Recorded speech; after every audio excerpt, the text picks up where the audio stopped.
Hello കൂട്ടുകാരെ, എല്ലാവർക്കും ചാനലിലേക്ക് സ്വാഗതം. അപ്പോൾ എൻ്റെ ചാനൽ ആദ്യമായി കാണുന്നവരാരെങ്കിലും ഉണ്ടെങ്കിൽ ഒന്ന് ലൈക്ക് ചെയ്യും, ഷെയർ ചെയ്യും, സബ്സ്ക്രൈബ് ചെയ്യുകയും ചെയ്യുക. അപ്പോൾ ഇന്ന് നമ്മൾ ഉണ്ടാക്കുന്നത് ഒരു നാടൻ രീതിയിലുള്ളൊരു സാമ്പാറാണ്. അപ്പോൾ നമുക്കുണ്ടാക്കാം. അപ്പോൾ അതിനായിട്ട് നമ്മൾ കുറച്ച് പരിപ്പെടുത്തിട്ടുണ്ട്, സാമ്പാർ പരിപ്പെടുത്തിട്ടുണ്ട്. പിന്നെ അതിലേക്ക് വേണ്ട കുറച്ച് കഷ്ണങ്ങൾ എടുത്തിട്ടുണ്ട്. അതായത് വെള്ളരിക്ക, കത്തിരിക്ക, അങ്ങനെയുള്ള കുറച്ച് ക്യാരറ്റ്, പിന്നെ അമരയ്ക്ക, പടവലം, പിന്നെ എന്തൊക്കെ അങ്ങനെയുള്ള കുറച്ച് നമ്മളെ കയ്യിൽ എന്തൊക്കെ വെജിറ്റബിൾസ് ഉണ്ടോ അതൊക്കെ നമുക്ക് ചേർത്ത് കൊടുക്കാം.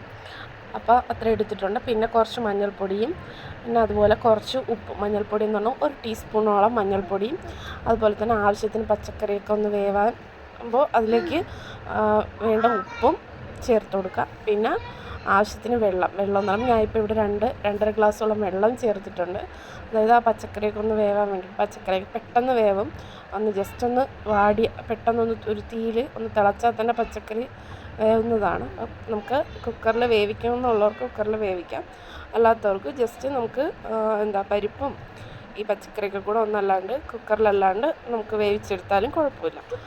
ഇത് നമുക്ക് ഒരു വിസിൽ കേൾക്കാം. അപ്പം തന്നെ നമുക്ക് എയർ കളഞ്ഞിട്ട് നമുക്ക് എന്ത് ചെയ്യാം, ഇത് തുറക്കാം.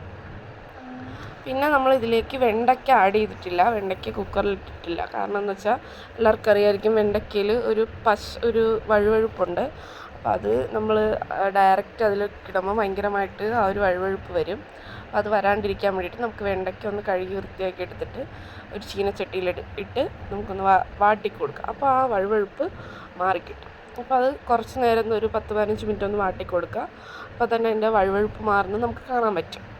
അതിനുശേഷം നമുക്ക് അപ്പോൾ കണ്ടോ ഇതൊക്കെ ഒന്ന് വെന്തിട്ടുണ്ട്, പച്ചക്കറിയൊക്കെ ഒന്ന് വെന്തിട്ടുണ്ട്, ഫുള്ളായിട്ടൊന്ന് ഉടഞ്ഞു പോയിട്ടില്ല. പിന്നെ നമുക്കൊരു ചട്ടി ചൂടാക്കാൻ വെക്കുക. അതിലേക്ക് കുറച്ച് വെളിച്ചെണ്ണ ഒഴിച്ചു കൊടുക്കുക.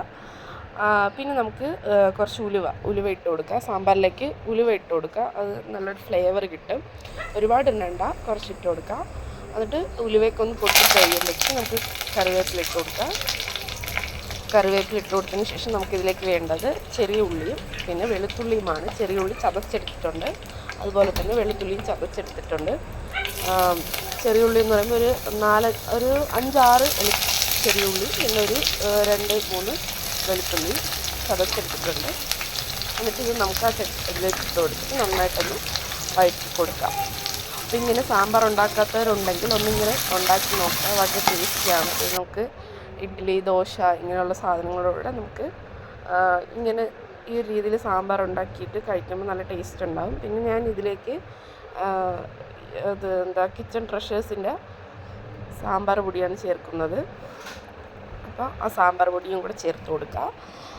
സാമ്പാർ പൊടിയും ചേർത്ത് കൊടുത്തിട്ട് പിന്നെ നമ്മൾ ഇതിലേക്ക് അഡീഷണലായിട്ട് വേറെ പൊടികളൊന്നും ചേർത്ത് കൊടുക്കണില്ല. മുളക് പൊടി അങ്ങനെയുള്ള പൊടികളൊന്നും ചേർത്ത് കൊടുക്കണില്ല. വേണമെന്നുള്ളവർക്ക് ചേർത്ത് കൊടുക്കുക. ഞാനിപ്പോൾ ചേർത്ത് കൊടുക്കണില്ല. കാരണം നമുക്ക് ഇതിലേക്ക് കായം പോലും നമുക്ക് ചേർത്ത് കൊടുക്കണ്ട. കാരണം ഈ സാമ്പാർ പൊടിയിലെല്ലാം തന്നെ ഉണ്ട്. പിന്നെ നമുക്ക് വേണമെങ്കിൽ കുറച്ച് മല്ലിപ്പൊടി ചേർത്ത് കൊടുക്കാം. അതിലേക്ക് കുറച്ച് മല്ലിപ്പൊടി, 1 ടീസ്പൂണോളം മല്ലിപ്പൊടി ചേർത്ത് കൊടുക്കുക. എന്നിട്ട് നന്നായിട്ടൊന്ന് ഇളക്കി കൊടുക്കുക. മുളക് പൊടി നമുക്ക് കളറിന് ആവശ്യത്തിന് വേണമെങ്കിൽ ചേർത്ത് കൊടുക്കാം, അല്ലെങ്കിൽ വേണ്ട. എന്നിട്ട് നന്നായിട്ട് സാമ്പാർ പൊടിയും ചേർത്ത് നന്നായിട്ടൊന്ന് ഇളക്കി കൊടുക്കുക. പിന്നെ നമ്മൾ നേരത്തെ നന്നായിട്ടൊന്ന് വാട്ടി വെച്ചിരുന്നില്ലേ ഒരു വെണ്ടയ്ക്ക, ആ വെണ്ടയ്ക്കയും കൂടെ നമുക്കിപ്പോൾ ചേർത്ത് കൊടുക്കുന്നുണ്ട്. ഇപ്പോൾ ആ വെണ്ടയ്ക്ക എന്ന് പറയുമ്പോൾ നല്ലൊരു ഡ്രൈ ഫോമിലായിട്ടുണ്ട്. അതായത് ആ വഴുവഴുപ്പൊക്കെ ഡ്രൈ ആയിട്ട് മാറിയിട്ടുണ്ട്. അപ്പോൾ ആ വെണ്ടയ്ക്കയും കൂടെ ഇട്ട് അതിലിട്ട് നന്നായിട്ടൊന്ന് വഴറ്റി കൊടുക്കുക. അതിനുശേഷം നമുക്ക് സാമ്പാറിൽ എന്താണ് മെയിനായിട്ട് വേണ്ട പുളിയാണ്. അപ്പോൾ ഒരുപാട് പുളി വേണ്ട, നമുക്ക് ആവശ്യത്തിന് ഒരു ചെറിയൊരു ബോളിൻ്റെ വലുപ്പത്തിൽ നമുക്ക് പുളി എടുക്കുക. എന്നിട്ട് പിഴിഞ്ഞ് അതിലേക്ക് ഇപ്പം തന്നെ ചേർത്ത് കൊടുക്കുക. എന്നിട്ടൊന്ന് അതൊന്ന് ഇളക്കി കൊടുക്കുക. പുളി നമ്മൾ നോക്കിയിട്ട് നമ്മൾ ആവശ്യത്തിന് മാത്രം പുളി ചേർത്ത് കൊടുക്കുക. ഒരുപാട് പുളി ആയാലും സാമ്പാർ രുചി കാണില്ല. ആവശ്യത്തിന് പുളി ചേർത്ത് കൊടുക്കുക. പിന്നെ നമ്മൾ ഈ പച്ചക്കറിയൊക്കെ വേവിച്ച് വെച്ചിരിക്കുന്ന ആ വെള്ളവും ആ പച്ചക്കറി എല്ലാം കൂടെ അതിലേക്ക് ഇട്ട് കൊടുക്കുക. അതിന് നന്നായിട്ടൊന്ന് ഇതൊന്ന് മിക്സ് ചെയ്ത് കൊടുക്കുക. അധികം ഇട്ട് ഉടയ്ക്കാണ്ട് ജസ്റ്റ് ഒന്ന് ഇളക്കി കൊടുക്കുക. ജസ്റ്റ് ഒന്ന് അടിയിൽ നിന്ന് ഇളക്കി കൊടുക്കുക. അപ്പോൾ ഇത് വളരെ എളുപ്പം നമുക്ക് ഉണ്ടാക്കാൻ പറ്റുന്നൊരു സാമ്പാറാണ്. കാരണം എന്ന് വെച്ചാൽ അധികം നമുക്ക് അതിന് വേണ്ടി ഒന്നും മെനക്കിടണ്ട, അത് ഒരുപാട് സമയം വേണ്ട. നമുക്ക് പെട്ടെന്ന്, അതായത് വെജിറ്റേറിയൻസിനൊക്കെ പെട്ടെന്ന് തന്നെ ഉണ്ടാക്കാൻ പറ്റും. നോൺ വെജ് കഴിക്കാത്തവർക്ക് ഒക്കെ നമുക്ക് പെട്ടെന്ന് തന്നെ ഇതൊന്നും ഉണ്ടാക്കിയെടുക്കാൻ പറ്റും.